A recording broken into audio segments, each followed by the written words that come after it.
पश्यैतां पाण्डुपुत्राणामाचार्य महतीं च मूं व्यूढान् द्रुपदपुत्रेण तव शिष्येण धीमता।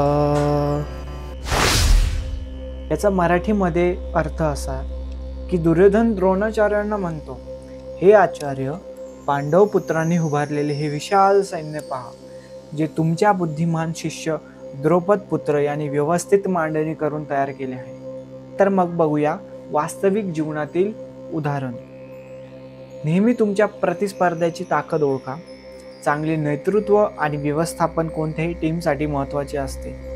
फक्त मोठा समूह असणे पुरेसे नाही, त्याची योग्य मांडणी आणि योजनाही असावी। अशाच नवनवीन व्हिडिओसाठी वास्तव दर्शन चॅनलला सबस्क्राईब करा।